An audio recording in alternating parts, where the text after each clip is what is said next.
মৃত্যু ভালোবাসি তোকে। লেখিকা সালমা চৌধুরী।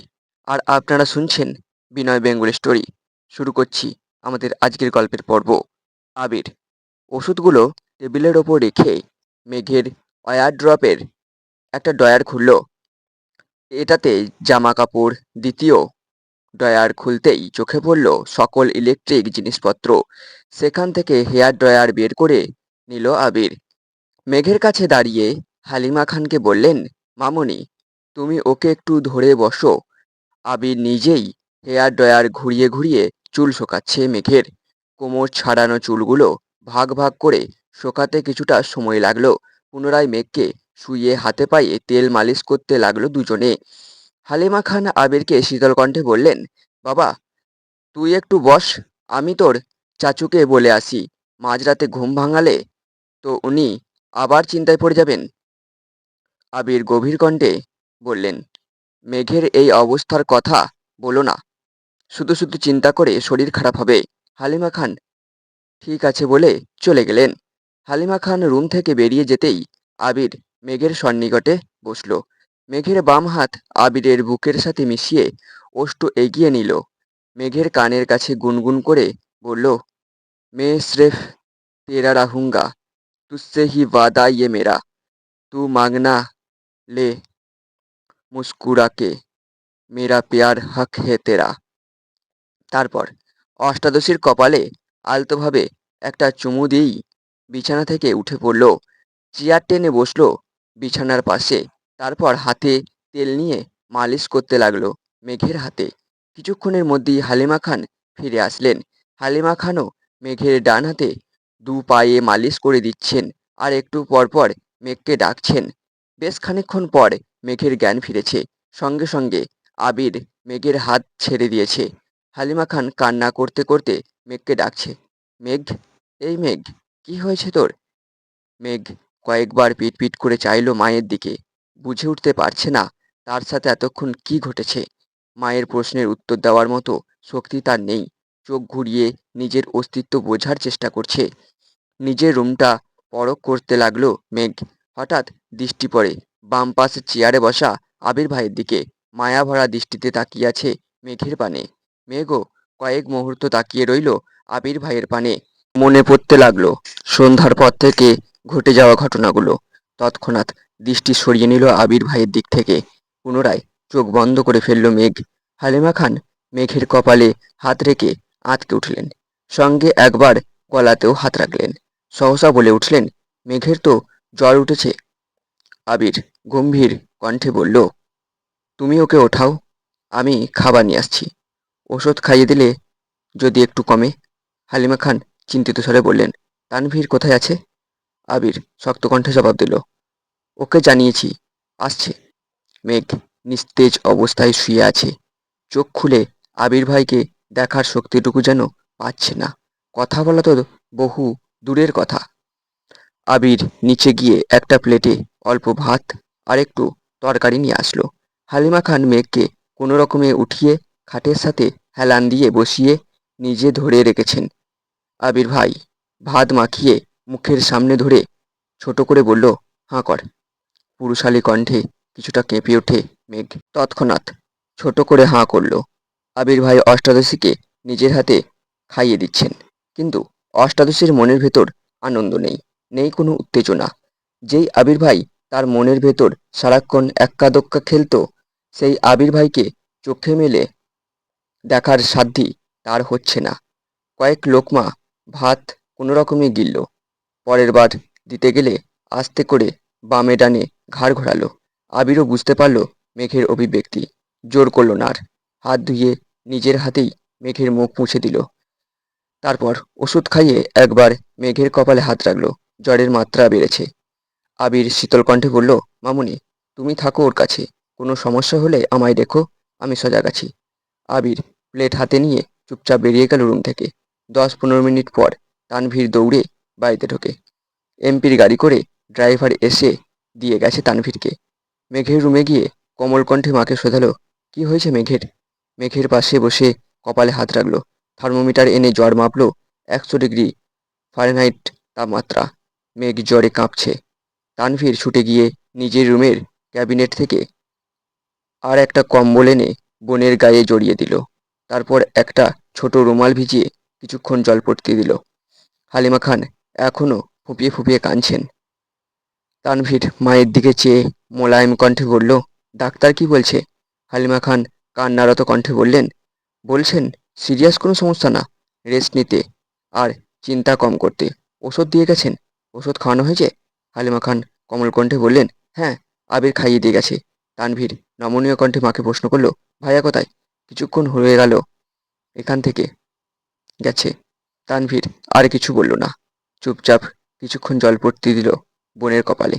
তবে জ্বর কমার কোনো নামগন্ধ নেই। এদিকে আবির রুমে এসে ব্যালকনিতে পায়চারি করতে লাগলো। বাইরে এখনো বৃষ্টি হচ্ছে, মাঝে মাঝে কিছুক্ষণ বিরতি নেয় আর ভারী বর্ষণ শুরু হয়। তাপমাত্রা কম থাকার পরও আবিরের শরীর ঘামছে, স্থির হতে পারছে না কোনোভাবেই। তামাটে চেহারা কুচকুচে কালো বর্ণের হয়ে আছে। দুপুরে খাবার খেয়েছিল, তারপর সন্ধ্যায় শুধু 1 কাপ কফি খেয়েছে। মধ্যরাত হয়ে গেছে, খায়নি এখনো, তাই মুখটা মলিন হয়ে আছে। হাতের অবস্থাও করুণ। বাসায় ফেরার পথে ব্যান্ডেজ খুলে ফেলেছিল। বৃষ্টির পানিতে কাটা অংশগুলো ফ্যাকাশে হয়ে গেছে। কিছুক্ষণ পর আবির বড় বড় পা ফেলে ছাদে চলে গেল। সম্পূর্ণ শরীর ভিজতে বেশি সময় লাগলো না। ছাদের কর্নার থেকে সিঙ্গেল সোফা টেনে মাঝ বরাবর রেখে সেখানে বসে পড়ল। অসীম দূরত্বে চেয়ে থাকে অনেকক্ষণ সময় ধরে। পরপর চোখ বন্ধ করে শ্বাস টেনে নিজেকে প্রশ্ন করলো, আমি কি এখন ফিরে ভুল করে ফেললাম? আবিরের মনে পড়ছে পুরনো স্মৃতি। এক প্রণয়িনী 2 বছরের নীরবতা কুরে কুরে খাচ্ছিল তাকে। প্রিয় মানুষের উপস্থিতি যেমন বক্ষ স্পন্দন বাড়াতে সক্ষম, তার থেকেও বেশি কষ্টদায়ক নিজের প্রেয়সীকে গুরুগম্ভীর থাকতে দেখা। আর যার কারণ সে নিজেই। একটা সামান্য ভুলের কারণে গত 2টি বছরে প্রেয়সী তার চোখে চোখ রাখেনি, এক টেবিলে একসাথে খেতেও বসেনি, মুখ ফুটে একটা কথা পর্যন্ত বলেনি। এর বেশি সহ্য করার ক্ষমতা একটা 18 বছরের যুবকের পক্ষে কখনো সম্ভব ছিল না। প্রেয়সীর প্রতি অনুভূতি তার সাতসাগরের পানির ন্যায়, যা কখনো পরিমাণ করা সম্ভব না। যখন তার সহ্যের সীমা শেষ হতে চলল, তখন তার সামনে 2টি রাস্তা ভেসে উঠেছিল। এক, স্কলারশিপে বিদেশে যাওয়া। দ্বিতীয় হলো ঢাকা ভার্সিটিতে পড়াশোনা। আবির বাড়ির প্রতিটা সদস্যের থেকে মতামত নিয়েছিল সেদিন, এমনকি তার হৃদয়হরণীর কাছেও। সেদিন আকুল মিনতি করে জিজ্ঞেস করেছিল সে কি চায়। ছোট্ট হৃদয়হরণীর অভিমানের মাত্রা এতটাই তীব্র ছিল যে সেদিনেও আবিরের চোখে চোখ রাখেনি, আবিরের কোনো কথার উত্তর দেয়নি। 2 বছর যে লালনার অভিমান ভাঙাতে অক্ষম, সেই লালনার অভিমান কয়েক মাসে ভাঙানো সম্ভব ছিল না। তারপরও আবির শেষবার যাওয়ার আগে নিষ্পলক চেয়েছিল তার সেই লালনার দিকে। যদি একবার বলতো, ভাইয়া তুমি যেও না, কিন্তু না, সেদিনেও মুখ ফুটে কিছু বলেনি তার প্রেয়সী। আবির পাড়ি জমালো ভিন দেশে। এই পৃথিবীর বুকে যাকে সবচেয়ে বেশি ভালোবেসেছিল, সেই রাজকন্যাকে ফেলে চলে গিয়েছিল বহু দূর। আবিরের কাদম্বিনী নূপুর পরে চঞ্চল পায়ে সারাক্ষণ খান বাড়িতে ছুটোছুটি করত। অথচ আবির সামনে আসলেই তার পা থেমে যেত, মুখ লোকাতো মায়ের আঁচলের নিচে। আবির খুব চেষ্টা করেছিল লালনার অভিমান ভাঙানোর, কিন্তু সে প্রতিবারই ব্যর্থ হয়েছিল। পড়তে গেলে, ঘুমাতে গেলে সেই চঞ্চল পায়ের নূপুরের শব্দ আবিরের হৃদয় ভেঙে চূর্ণ বিচূর্ণ করত। যেই ছুটোছুটি, যেই চঞ্চলতা সে নিজের চোখে দেখতে পারে না, তার শব্দ কানে আসলে আকাশ ভেঙে পড়তো মাথায়। তাই খুলিয়ে নিয়েছিল মেঘের পায়ের নূপুর। দেশ ছেড়ে যাওয়ার কিছুদিন পূর্বে তানভীরকে জড়িয়ে ধরে 2 বছরের জমাটবদ্ধ নীল পাহাড় ভেঙে অঝরে কেঁদেছিল আবির। বোধশক্তি হওয়ার পর সেটাই ছিল আবিরের প্রথম কান্না। লোকে বলে পুরুষ মানুষ কাঁদা নিষেধ, কান্না এলেও কাঁদা যাবে না, চাপিয়ে রাখতে হবে তা মনের গহীনে।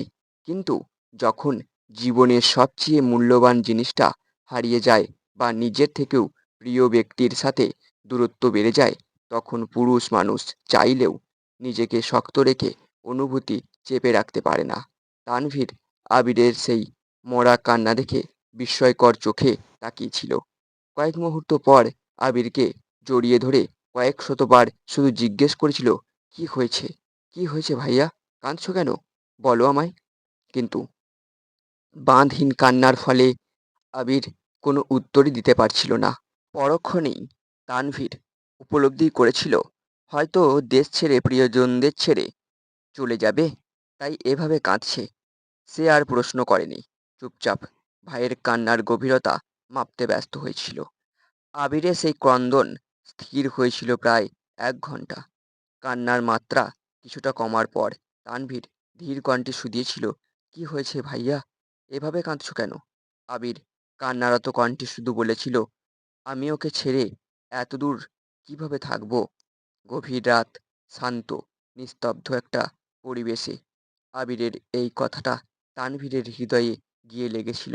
তানভীরের বয়স তখন সবেমাত্র 16তে পড়েছে। এত কিছু না বুঝলেও ভাইয়ের কথার মানে সে স্পষ্ট বুঝতে পেরেছিল। তানভীর ছোট করে প্রশ্ন করেছিল, কে সে? আবির তখনও অঝরে কেঁদেই চলেছে। গলা খাঁকারি দিয়ে ছোট করে বলেছিল, মেঘ। তানভীর বিমোহিত নয়নে তাকিয়েছিল বেশ খানিকক্ষণ। তারপর ভাইকে শান্ত করে ছাদের ফ্লোরে বসে আবিরের অব্যক্ত প্রেমানুভূতি শুনেছিল। তানভীরের কাঁধে ছিল গুরুদায়িত্ব। একদিকে মায়ের পেটের বোন, অন্যদিকে চাচাতো ভাইয়ের নির্মল কান্না। সবকিছু শুনে শেষমেশ তানভীর আবিরের চোখ মুছে মুচকি হেসে শান্ত কণ্ঠে বলেছিল, তুমি চিন্তা করো না ভাইয়া, আমি আছি তো। মেঘকে দেখে রাখার জন্য। তোমার ভালোবাসা তোমারই থাকবে। সেই রাতে এক ফোঁটাও ঘুমায়নি দুই ভাই। সারা রাত জেগে শুধু মেঘকে নিয়েই অধিবেশন করেছিল। এমনকি দেশ ছেড়ে যাওয়ার দিনও আবির তানভীরকে জড়িয়ে ধরে শুধু একটা কথাই বলেছিল, ওকে দেখে রাখিস, ওর ওপর যেন কোনো আঁচ না পড়ে। আবির দেশ ছাড়ার পর থেকে মেঘকে দেখে রাখার গুরুদায়িত্ব পড়েছে তানভীরের ওপর। মেঘ কোথায় যায়, কার সাথে মেশে, খাওয়া, পড়াশোনা, স্কুল, কলেজ, টিউশন, পছন্দ, অপছন্দ, সব কিছু দেখে রাখা ছিল তানভীরের প্রথম কাজ। শত ব্যস্ততার মাঝেও আবির দিনে কমপক্ষে 3বার করে তানভীরকে কল দিয়ে শুধু মেঘের খোঁজ নিত। 7 বছরে এমন একটা দিনও কাটেনি যে আবির মেঘের খোঁজ নেয়নি। তবে গত 7 বছরে মেঘের কোনো ছবি দেখেনি আবির। তানভীর অনেকবার বলেছে, পাঠাতে চেয়েছিল, কিন্তু আবিরের এক কথা, বেঁচে থাকলে দেশে ফিরেই মেঘকে দেখবে। আবির দেশে ফেরার দিন এয়ারপোর্টে আসার পর তানভীর আবিরকে জড়িয়ে ধরে কানে কানে বলেছিল, আজ থেকে আমি রিল্যাক্স করব। তোমার বউ তুমি সামলাবে। আবির মুচকি হেসে বলেছিল, বউকে সামলাতে তো 6 মাস আগে ফিরতে হলো। আবির চেয়েছিল আরও 6 মাস পর নিজেকে গুছিয়ে একেবারে আসতে। কিন্তু হঠাৎই অনাকাঙ্ক্ষিত ঘটনা ঘটল, যার ফলশ্রুতিতে 6 মাস ওয়েট করা আবিরের পক্ষে সম্ভব ছিল না। যেই ছেলের জন্য ছোট্ট কাদম্বিনীর গায়ে হাত তুলেছিল আবির, যার জন্য তাকে 9 বছর যাবৎ প্রেয়সীর থেকে দূরে থাকতে হয়েছে, সেই জয় নামক ছেলে পুনরায় আবির্ভূত হয়েছিল মেঘের জীবনে। এইচএসসির পর মেঘকে যে কোচিংয়ে ভর্তি করানো হয়েছে, সেই কোচিংয়ে জয়ও ভর্তি হয়েছিল। তা তানভীর অ্যান্ড আবিরের অজানা ছিল। জয় মেঘকে দেখার পর থেকে খুব চেষ্টা করেছিল কথা বলার জন্য, কিন্তু কোনোভাবেই সুযোগ হয়ে ওঠেনি। কোচিং থেকে আবিরকে তা জানানোর পর ছেলের ব্যাচ টাইম চেঞ্জ করে দিতে বলেছিল আবির। তারপরও তানভীরও কয়েকদিন মেঘকে কোচিংয়ে দিয়ে আসছে আর নিয়ে আসছে, কিন্তু তাতেও কোনো লাভ হয়নি। ওই ছেলে মেঘের ব্যাচ টাইমের আগে পরে কোচিংয়ের সামনে দাঁড়িয়ে থাকতো। আবির তানভীরকে ওই ছেলে সম্পর্কে খোঁজ নিতে বলে। দিন শেষে জানতে পারে এই ছেলেই ছোটবেলার সেই জয়। এটা জানা মাত্র আবিরের মাথায় রক্ত উঠে গেছিল। এমার্জেন্সি ভিসা ম্যানেজ করে দেশে ফিরেছে। দেশে ফিরেই 9 বছরের রাগ, ক্রোধ, আক্রোশ সবটা ঢেলে জয়কে পিটিয়েছিল আবির। তানভীর ঘণ্টাখানেক মেঘের মাথায় জলপট্টি দিয়েছে, কিন্তু জ্বর যেন কোনোভাবেই কমছে না। হালিমা খান ঘুমিয়ে পড়েছিলেন। হঠাৎ সজাগ হয়ে তানভীরকে জলপট্টি দিতে দেখে উদ্বিগ্ন কণ্ঠে জিজ্ঞেস করলেন, কিরে, তুই এখনো এখানে? সেই কখন এসেছিস? খাবি না? তানভীর ছোট করে বলল, খিদে নেই। হালিমা খান পুনরায় বললেন, আবিরও মনে হয় কিছু খায়নি, দুই ভাই মিলে খেতে যা। তৎক্ষণাৎ আবিরের কথা মনে পড়ল তানভীরের। বিড়বিড় করে বলল, এই রে, ভাইয়া কোথায় আছে? সঙ্গে সঙ্গে বসা থেকে উঠে দাঁড়ালো। স্বাভাবিক কণ্ঠে মাকে বলল, আম্মু, একটু পরপর বুনুর জ্বরটা চেক করো, সমস্যা মনে হলে আমায় ডেকো। কোনো রকমে কথাগুলো বলে স্পিডে বের হলো মেঘের রুম থেকে। এক ছুটে চলে গেল আবিরের রুমে। কিন্তু আবির রুমের কোথাও নেই, ব্যালকনিতেও নেই। তানভীর রুম থেকে বের হয়ে করিডোর থেকে নিচে দেখলো, নিচেও নেই আবির। তানভীর দৌড় দিল ছাদের দিকে। ছাদের দরজা থেকেই চোখে পড়ল আবির সিঙ্গেল সোফাতে বসে আকাশের পানে মুখ করে বসে আছে। এক মুহূর্ত দেরি না করে তানভীর বৃষ্টির মধ্যেই আবিরের কাছে দৌড়ে গেল। ছোটাছুটির ফলে তানভীরের শ্বাস নিতে কষ্ট হচ্ছে। কয়েকবার ঘন ঘন শ্বাস ছেড়ে আবিরকে ডাকলো, ভাইয়া, বৃষ্টির মধ্যে বসে আছো কেন? রুমে চলো। আবির আকাশের দিকে দৃষ্টি রেখেই শক্ত কণ্ঠে উত্তর দিল, তুই রুমে যা। তানভীর পুনরায় বলল, প্লিজ ভাইয়া, রুমে চলো। কি পাগলামি শুরু করেছো তোমরা? আবির ক্রন্দিত কণ্ঠে জবাব দিল, আমার জন্য মেঘের আজ এই অবস্থা, আমার মরে যাওয়া উচিত। আবিরের অবিদিত কথায় তানভীরের প্রচণ্ড রাগ হলো। রাগে ফুঁসতে ফুঁসতে বলল, তোমাদের মরতে হবে না, আমিই মরে যাই তাতেই তোমাদের শান্তি হবে। আবির ধমকের স্বরে বলল, তানভীর। তানভীর ধীর কণ্ঠে বলল, আমাকে ধমকাচ্ছ কেন?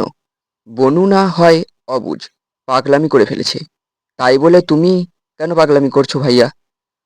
তোমার কি এমন কাজ করা মানাচ্ছে? একটু থেমে রাশভারী কণ্ঠে পুনরায় বলল, রাকিব ভাইয়া তোমার অবস্থা দেখে ভয় পেয়ে আমায় কল দিয়েছিল। তুমি যদি স্ট্রং না থাকো তাহলে মেঘকে কে সামলাবে বলো তো? তুমি তো জানো ভাইয়া, আমার জীবনে মেঘ আর তুমি সবচেয়ে কাছের মানুষ। তোমার বা মেঘের কিছু হলে আমি বাঁচতে পারবো না। প্লিজ পাগলামি করো না, রুমে চলো। প্রথম কথাগুলো শক্ত কণ্ঠে বললেও শেষ কথাগুলো বলার সময় তানভীরের গলা ভিজে আসছিল। আবির যেন বিগ্রহের ন্যায় বসে আছে। তানভীর বেশ কিছুক্ষণ শান্ত কণ্ঠে আবিরকে বুঝিয়ে রুমে নিয়ে গেছে। আবিরকে শাওয়ার নিতে ঢুকিয়ে তানভীরও নিজের রুমে গিয়ে ফ্রেশ হয়ে এসেছে। আবিরের মুখোমুখি তানভীর বসেছে ছাতে। অন্ধকার থাকার কারণে আবিরের অভিব্যক্তি বোঝা যায়নি। আবিরের চোখ মুখ ফুলে আছে, দেখে বোঝাই যাচ্ছে বেশ খানিকটা সময় কেঁদেছে। তার উপর বৃষ্টি, এখনো চোখ টকটকে লাল হয়ে আছে। তানভীর আবিরের হাতটা সামনে এনে এপাশ ওপাশ ঘুরিয়ে দেখল। হাতের অবস্থা খুবই খারাপ। তানভীর ঔষধের বক্স থেকে একটা মলম বের করে অল্প অল্প করে লাগিয়ে দিয়েছে। আবির দাঁতে দাঁত চেপে তা সহ্য করছে। গত 1 ঘন্টা যাবৎ আবিরকে বুঝিয়ে তানভীর রুমে এনেছে। এখন কোনোভাবেই রিয়েক্ট করা যাবে না। তানভীর যথেষ্ট শান্ত আর হাস্য উজ্জ্বল একটা ছেলে, তবে রাগ উঠলে কেমন যেন গম্ভীর হয়ে যায়। আবিরের হাতে মলম লাগিয়ে তানভীর আস্তে করে বলল, ব্যান্ডেজ করে দেবো ভাইয়া? আবির স্বাভাবিক কণ্ঠে জবাব দিল, ব্যান্ডেজ লাগবে না, খোলা থাকলে তাড়াতাড়ি ঠিক হবে। তানভীর স্বাভাবিক কণ্ঠে বলল, ভাইয়া খাবে না? আবির গম্ভীর কণ্ঠে উত্তর দিল, না। তানভীর কোমল স্বরে বলল, প্লিজ ভাইয়া, চলো না খেতে যাই। আবির নিরেট কণ্ঠে জানালো, আমি খাবো না বললাম তো, তুই খেয়ে নে। তানভীর বুঝতে পারল ভাইকে জোর করে কোনো লাভ হবে না, তাই চুপচাপ রুম থেকে বেরিয়ে চলে গেল। আবিরের বাকি রাত কাটল ব্যালকনিতে দাঁড়িয়ে। ধীরে ধীরে ভারী বর্ষণ কমেছে। ঝিরিঝিরি বৃষ্টিও এক সময় কমেছে। ফরজের নামাজ পড়ার জন্য আবির বাসা থেকে বেরিয়ে গেছে। ফিরেছে ঘন্টা দুয়েক পর। প্রতিদিন সকালবেলা নিচে রান্না আর পেপার পড়ার ধুম লাগলেও আজ ড্রয়িং রুম সম্পূর্ণ ফাঁকা। আবির দীর্ঘ পায়ে সিঁড়ি দিয়ে উঠল। মেঘের রুমে সবাই হুমড়ি খেয়ে পড়েছে। আলী আহমদ খান, মোজাম্মেল খান, ইকবাল খান থেকে শুরু করে বাড়ির 3 কর্তি, এমনকি মিম, আদি আর তানভীরও উপস্থিত সেখানে। মেঘ শঙ্কিত হয়ে রইল। সবাই যেন একজোটে মেঘের ওপর হামলা চালাচ্ছে। মেঘ সবার দিকে বারবার তাকাচ্ছে শুধু। মোজাম্মেল খান রাগান্বিত কণ্ঠে প্রশ্ন করলেন, বৃষ্টিতে ভিজতে গেছিলি কেন? বৃষ্টিতে ভিজলে যে জ্বর উঠবে সেই বোধ শক্তি কি তোর হয়নি এখনো? ইকবাল খান মোজাম্মেল খানকে শান্ত করতে ব্যস্ত। এর মধ্যে আলী আহমদ খান ধীর কণ্ঠে বলে উঠলেন, এখন 1 মিনিট নষ্ট করা একটা দিন নষ্ট করার সময়। ইচ্ছাকৃত জ্বর বাঁধানো কি ঠিক হয়েছে তোমার? কথাটা শান্ত স্বরে বললেও এই কথার অভিপ্রায় অষ্টাদশীর বোধগম্য হলো। মালিয়া খান, আকলিমা খানও যেন একজোটে বিলাপ শুরু করেছে। যে যার মতো প্রশ্ন করছে, কোথা থেকে ভিজে আসছিস? কখন গিয়েছিলি? ভিজলি কেন? আরও কত কত প্রশ্ন। মেঘ নির্বাক চোখে শুধু তাকিয়ে আছে। সে কি করে বলবে আবির ভাই অন্য কোনো মেয়ের জন্য কনসার্ন, এটা সহ্য করতে না পেরে এমনটা করেছে? হালিমা খান কোমল কণ্ঠে বললেন, তোর জন্য খাবার নিয়ে এসেছি মা, অল্প করে খেয়ে নে প্লিজ। মেঘ সবার উপরে ওঠা রাগ যেন মায়ের ওপর ঝাড়ল। কাঁপা কাঁপা গলায় চিৎকার দিয়ে বলল, বললাম তো খাবো না। তেতো লাগে সব কিছু। কথাটা ঠিকমতো শেষ করতে পারল না। আবির হাজির হলো রুমে। মেঘের দৃষ্টি আবিরের দিকে পড়তেই অকস্মাৎ কম্বল টানলো কপাল পর্যন্ত। আবির গম্ভীর কণ্ঠে বলল, এখানে এত ভিড় করার মতো কিছু হয়েছে? অসুস্থ রোগী দেখতে এসছো, দেখে চুপচাপ চলে যাবে? রোগীকে এত প্রশ্ন করছো কেন? ডাক্তার বলেছেন ওকে কোনো রকম চাপ না দিতে, অনুগ্রহ করে ওকে একটু শান্তিতে থাকতে দাও। একদমে কথাগুলো বলল আবির। ইকবাল খান ভাতিজার রাগ বুঝতে পেরে শান্ত কণ্ঠে বললেন, না মানে মেঘ জেনে বুঝে বৃষ্টিতে কেন ভিজেছে এটাই সবাই জিজ্ঞেস করছিল, আর কিছু না। আবির কণ্ঠ দ্বিগুণ ভারী করে বলল, ওর ইচ্ছা হয়েছে বৃষ্টিতে ভেজার, তাই ভিজেছে। তাছাড়া জ্বর হলে মাথা ফ্রেশ হয়ে যায়। এখন সবাই নাস্তা করতে যাও। মেঘ কম্বলের নিচ থেকে ভেংচি কেটে মনে মনে বলল, যার জন্য করি চুরি সেই বলে চোর।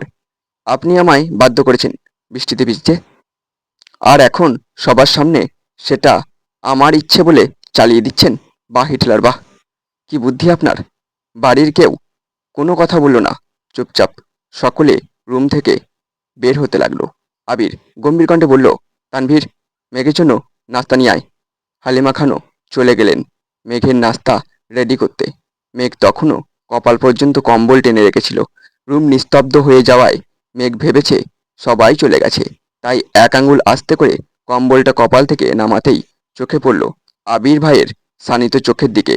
মেঘ আর আবিরের চোখাচোখি হতেই আবির একটানা দুবার ভুরু নাচালো। আবির ভাইয়ের এমন কাণ্ডে মেঘ হেসে ফেলল। তৎক্ষণাৎ মনে পড়ে গেল ও তো আবির ভাইয়ের ওপর রেগে আছে। অকস্মাৎ মুখ গোমড়া করে ফেলল মেঘ। আবির চেয়ার টেনে মেঘের বিছানার পাশে বসে মৃদু কণ্ঠে শোধালো, এখন কেমন লাগছে? জ্বর কি কমেছে? মেঘ ওষ্ঠ উল্টালো, কিছুই বলল না। আবির সহসা মেঘের কপালে হাত রাখলো, সাথে একবার গলায় হাত রেখে সঙ্গে সঙ্গে কপাল কুঁচকে হাত সরিয়ে নিল। ততস্থ হয়ে বলল, এখনো তো অনেক জ্বর। বসা থেকে উঠে টেবিল থেকে থার্মোমিটার নিয়ে বিছানায় বসে মেঘের জিহ্বার নিচে ধরল। মেঘ হাঁ করে তাকিয়ে আছে আবির ভাইয়ের দিকে। আবির কপাল কুঁচকে তাকিয়ে রইল মেঘের দিকে। দুজনেই নিস্তব্ধ, দুই জোড়া চোখ গভীরভাবে অনুবন্দী। মেঘের বুকের ভেতর তোলপাড় শুরু হয়েছে। এর মধ্যে তানভীর গলা খাকারি দিয়ে রুমে ঢুকলো। তৎক্ষণাৎ দৃষ্টি সরিয়ে নিল আবির। তানভীরের কণ্ঠ শুনে মেঘও দৃষ্টি সরিয়ে ভাইয়ের দিকে চাইল। আবির থার্মোমিটার চেক করতে ব্যস্ত হলো। তানভীর ভাইয়ের দিকে প্লেট বাড়াতেই মেঘ চোখ গোল গোল করে তাকালো। মনে মনে বলল, এখনো কি আবির ভাই খাইয়ে দেবেন আমায়? আবির কোনো দিকে না তাকিয়ে ছোট করে বলল, তুই খাইয়ে দে। তানভীর বিস্ময় সমেত তাকালো আবিরের দিকে। আবির তানভীরকে চোখ দিয়ে ইশারা করতেই তানভীর স্বাভাবিক ভঙ্গিতে বলল, ঠিক আছে, আমি খাইয়ে দিচ্ছি। আবির বিছানা থেকে উঠে চেয়ারে বসে আছে। তানভীর মেঘকে উঠিয়ে খাওয়ানো শুরু করলো। মেঘ জোর করে অল্প অল্প খাচ্ছে। তানভীর মেঘকে এটা সেটা বলে বলে বোঝাচ্ছে আর খাওয়াচ্ছে। আবির যেন নীরব দর্শক, একবার ফোনের দিকে দেখছে, একবার মেঘের খাওয়া দেখছে। কোনো মতেই অল্প খেয়ে মেঘ শীতল কণ্ঠে বলল, আর খাবো না ভাইয়া। তানভীরও আর জোর করলো না, পানির গ্লাস এগিয়ে দিল মেঘের দিকে। খাওয়া শেষে পানির গ্লাস টেবিলে রাখতে রাখতে তানভীর বলে উঠল, ভাইয়া বনুকে ঔষধগুলো খাইয়ে দাও প্লিজ, আমি নিচে যাচ্ছি, আমার খিদে লেগছে। তানভীর রুম থেকে বেরিয়ে নিচে চলে গেছে। আবির ফোন পকেটে রেখে টেবিল থেকে ঔষধ রেডি করে মেঘের দিকে এগিয়ে দিল। মেঘও মাথা নিচু করে ঔষধগুলো খেয়ে নিল। আবির নিরেট কণ্ঠে বলল, সাবধানে থাকিস। আবির চলে যেতে নিলে মেঘ আবিরের ডান হাত আঁকড়ে ধরে। সহসা আবির ব্যথায় উফ করে উঠল। মেঘ সঙ্গে সঙ্গে হাত ছেড়ে দিল। মেঘ ভেবেছে আবির ভাই হয়তো বিরক্ত হয়েছেন মেঘের ছোঁয়াতে। অকস্মাৎ মেঘের মনটা খারাপ হয়ে গেল। কাঁদো কাঁদো কণ্ঠে মেঘ বলল, আমি মরে গেলে আপনি? এতটুকু বলতেই আবির অগ্নিদৃষ্টিতে চাইল অষ্টাদশীর দিকে। মেঘ কথা সম্পন্ন করতে পারল না। আবির রাগান্বিত কণ্ঠে বলল, চুপ। আবির দাঁতে দাঁত চেপে পুনরায় বলল, আর কোনোদিন যদি তোর মুখে এই কথা শুনি তাহলে ওই দিনই তোকে মেরে বুড়িগঙ্গায় ফেলে দিয়ে আসবো। মেঘের ছোট্ট হৃদয়টা আবির ভাইয়ের কথায় আবারও চূর্ণ বিচূর্ণ হলো। একটু রম্য স্বরেও তো বলতে পারতেন, তা না মেরে ফেলবেন। মেঘের অক্ষিপট ভিজে আসছে। চিবুক নামিয়ে বিড়বিড় করে বলল, এই বাড়ির কেউ আমায় ভালোবাসে না, সবাই শুধু বকে। সবার রাগ ঝাড়ার একমাত্র জায়গা আমি। কেউ কেউ তো আবার গায়েও হাত তোলেন। শেষ কথাটা বলে আবিরের দিকে তাকালো। পল্লব ঝাপটাতেই গাল বেয়ে অশ্রু গড়িয়ে পড়ল। আবির অষ্টাদশীর মুখের পানে চেয়ে মনে মনে বলল, এই কেউটা তোকে ইচ্ছেকৃত মারতে চায়নি। এটা কি করে বোঝাবো তোকে? এই কেউটা যে নিজের থেকেও বেশি তোকে ভালোবাসে। তোকে মারার সাধ্যি কি তার আছে? আমি পারছি না তোকে বুকে জড়িয়ে চিৎকার করে বলতে যে তুই আমার সব কিছু। তোকে ছাড়া আমি নিঃস্ব। আবির বিছানার পাশে বসে গলা খাঁকারে দিয়ে তপ্তস্বরে বলল, তুই হয়তো জানিস না, কারো জীবনের অপ্রকাশিত উপন্যাস তুই, কারো সুখনিদ্রার একমাত্র কারণ তুই, তোর চোখের ওই চাউনি কারো নব্য স্বপ্নের সূচনা। তোর এই অনাদেয় কর্মকাণ্ডে খুবই শীঘ্রই কারো মস্তিষ্কের রক্তক্ষরণ ঘটার কারণ হবে। সময় থাকতে সাবধান হয়ে যা মেঘ। মেঘ বিস্ময়কর দৃষ্টিতে চেয়ে রইল। জ্বরের ঘোরে কথাগুলোর মানে বুঝল না। কি না কে জানে। মেঘ কণ্ঠ খাদে নামিয়ে বলল, কার? আবির দীর্ঘশ্বাস ফেলে প্রকোষ্ঠরে বলল, তোর বাবা মায়ের। নিজের মনের ভাব চাচু আর মামুনির ওপর চাপিয়ে দিতে বাধ্য হলো আবির। মেঘ অক্ষি পল্লব ঝাপটে বৃহৎ নয়নে চেয়ে আছে আবিরের দিকে। আবির ঠান্ডা কণ্ঠে বলল, আর কার ভালোবাসা প্রয়োজন তোর? আমার আব্বু, যেখানে আমার সাথে প্রয়োজনের বাইরে কোনো কথা বলে না, সেখানে তোর ইচ্ছে অনিচ্ছা নিয়ে ভাবে। আম্মুর ভালোবাসা আশা করি আমার তোকে বোঝাতে হবে না। কাকামণি কাকিয়া তো তোদের সন্তানের থেকেও তোকে বেশি আদর করে। চাচু আর মামুনির কথা কি বলবো তোকে? চাচু আর মামুনির খুব শখ ছিল একটা মেয়ে বাবুর। তোর জন্মের পর দুজন খুশিতে এত কান্না করেছে যে এলাকার মানুষ ভেবেছিল এই বাড়িতে কেউ মারা গেছে। তানভীর ছেলে হয়েও এতটা গুরুত্ব পায়নি যতটা গুরুত্ব তুই চাচু আর মামুনির কাছ থেকে পাস। তানভীরের জীবনে বাবা মায়ের পরেই তোর অবস্থান। মিম আদি তো তোরই ভক্ত। খান বাড়িতে তোর যতটুকু অগ্রাধিকার আছে তা আমাদের কারণেই। আর কার ভালোবাসা চাস তুই? একসাথে কথাগুলো বলে আবির থামলো। তারপর দীর্ঘশ্বাস ছেড়ে বলল, উল্টোপাল্টা কথা ভেবে নিজেকে কষ্ট দেওয়া বোকামি ছাড়া আর কিছুই না। মেঘ ডাগর ডাগর চোখে তাকিয়ে চিন্তিত কণ্ঠে শোধালো, আপনার কথা বললেন না কেন? মেঘের প্রশ্ন শুনে আবির ঢোক গিলে কপাল কোঁচকালো। তারপর শক্ত কণ্ঠে বলল, তোর এখন রেস্ট নেওয়া প্রয়োজন। আবির চেয়ার থেকে উঠতে নিলে মেঘ আবিরের ডান হাতের 2 আঙ্গুল আঁকড়ে ধরে। সঙ্গে সঙ্গে আবির দাঁতে দাঁত চেপে চোখ বন্ধ করে ফেলে। মেঘ সহসা আবিরের হাতের দিকে চাইল। আবিরের হাতের কাটা অংশে চাপ পড়ায় রক্ত বের হচ্ছে। সঙ্গে সঙ্গে হাত ছেড়ে দেয় মেঘ। মেঘ আর্তনাদ করে বলল, আবির ভাই, আপনার হাত এতটা কেটেছে কিভাবে? আবির তপ্ত স্বরে শুধু বলল, এমনি। আর কিছু না বলে রুম থেকে বেরিয়ে গেল। মেঘ নির্বাক চোখে তাকিয়ে আবির ভাইয়ের প্রস্থান দেখল। মেঘের মনে পড়ল মেন গেটের পাশের দেওয়ালে ঘুষি দেওয়ার কথা। ধরে নিল এর ফলেই আবির ভাইয়ের হাত কেটেছে। অষ্টাদশী জানতেও পারল না তাকে থাপ্পড় দেওয়ার অপরাধে আবির কত শত ঘুষিতে নিজেকে আঘাত করেছে। গতকালের ঘটনাগুলো পরপর মনে পড়তেই মেঘের নিজের ওপর বড্ড রাগ হলো। আবির ভাইয়ের অনুভূতি জানতে চাওয়ার কি দরকার ছিল? রাগে নিজের গালে থাপ্পড় দিতে ইচ্ছে করলো মেঘের। আবির ভাই জান্নাত আপুকে পছন্দ করলে মেঘের ব্যাপারে কোনো অনুভূতি থাকবে না, এটাই তো স্বাভাবিক। আবিরের সাথে এই জীবনে কখনো মেঘের সুসম্পর্ক ছিল বলে মনে পড়ছে না মেঘের। এই হিটলার স্বভাবের ব্যক্তির জন্য আজ সে জ্বরে ভুগছে, এটা ভাবতেই মেঘের মাথায় রক্ত উঠেছে।